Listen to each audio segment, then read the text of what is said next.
Hello and WhatsApp guys, I am Shobha and welcome to my new video. কেমন আছেন সবাই? আমি ঘুমাচ্ছিলাম, তো আমার ফ্রেন্ডরা আমাকে ফোন দিয়ে বললো চল ঘুরতে যাই। আমারও ঘুরতে অনেক ভালো লাগে, তো আমি লাফাইতে লাফাইতে রেডি হয়ে গেলাম। খুশির ঠেলায় আমি তো কানে দুল পড়তে ভুলে গেছি। এটা আমি ভিডিও এডিট করার সময় ফলো করছিলাম। তো ব্যাপার না, আমরা অনেক ঘুরেছিলাম।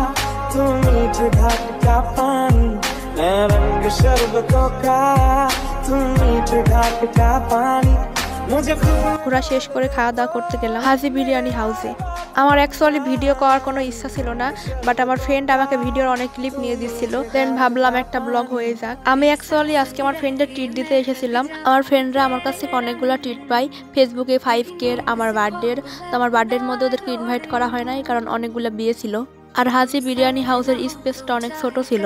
আমরা 5 জন ছিলাম, আর আমরা সব ফ্রেন্ডরা একসঙ্গে হইলে অনেক এনজয় করি। ভিডিওর ক্লিপ নেওয়ার মতো তেমন কিছুই ছিল না, তো আমরা খাবার অর্ডার করে বসে ওয়েট করছিলাম। হাসাহাসি করতে করতে আমাদের খাবার চলে আসে, অ্যান্ড মাফিন সবার প্লেটে দেখছিল সব কিছু ঠিকঠাক আছে নাকি। এখানে আমার 2 বন্ধু মিলে সেই লেভেলের মেয়ে পটাচ্ছে, মানে এরা মেয়ে পটাতে সেই এক্সপার্ট। আর এখানে মাফিনকে বললাম দেখতো আমারটা সব কিছু ঠিকঠাক আছে নাকি। মাফিন দেখছিল সব কিছু ঠিকঠাকই আছে।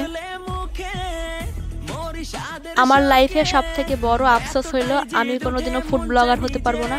আর ফুড ব্লগার কেন হতে পারবো না সেটা ভিডিওর লাস্টে জানতে পারবেন। Let's started.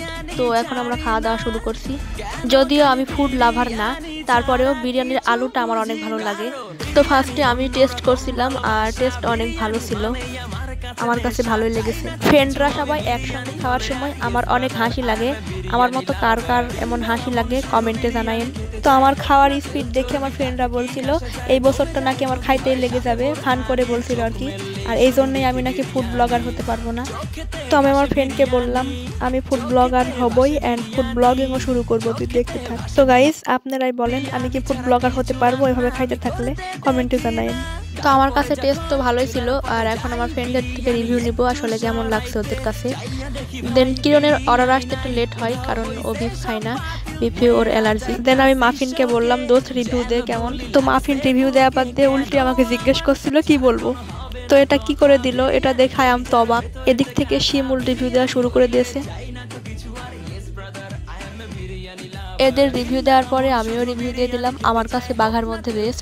কিরণের প্লেটারটা একটু লেটে আসে, কারণ ও যেহেতু বিফ খায় না, তো লাস্টে ও মোরগ পোলাও নিয়েছিল। আর এখানে কাশির কোনো আইটেম ছিল না। আমরা সব ফ্রেন্ডরা একসঙ্গে হইলে শুধু হাসতেই থাকি, কেন জানি হাসি অফ হয় না, মানে কোনো কারণ ছাড়াই হাসি বের হয় অনেক। কারোর বয়ফ্রেন্ডের প্যারা, কারোর গার্লফ্রেন্ডের প্যারা, সব প্যারা পকেটে রাখা উড়া ধরা সিল। সবাই একসঙ্গে থাকলে স্যাডের কোনো পাত্তাই নাই। কথায় আছে ইউনিটি স্ট্রেংথ, মানে একতাই বল বা একতাই শক্তি। আমার মনে হয় বয়ফ্রেন্ড অথবা গার্লফ্রেন্ডের জন্য কখনোই ফ্রেন্ডদের ছাড়া উচিত না। বাই দা ওয়ে, এতক্ষণ মেলায় জ্ঞান দিচ্ছিলাম, জ্ঞান দিতে দিতে সবার খাওয়া শেষ, আর আমার খাওয়া এখনো শেষ হয় নাই। আর এই জন্যই আমি ফুড ব্লগার হতে পারবো না। তো কিরণ এদিকে আবার ভিডিওর ক্লিপ নিচ্ছিল আর বলছিল মাফিন এখানে হাত ধুয়ে বসে আছে, আর আমার বান্ধবীর এখনো খাওয়া শেষ হয় নাই। তো আমার ফ্রেন্ড এখানে ফান করছিল আর কি। দেন দেখছি এখানে রুবেল ভাইও হাত ধুয়ে বসে আছে। আর আসলেই আমার খাইতে অনেক লেট হয়, মানে আমি অনেক আস্তে আস্তে খাই। শুধু এখানে ঢং করে খাচ্ছি তাই না, বাসাতেও খাওয়ার সময় এমন লেটই হয়।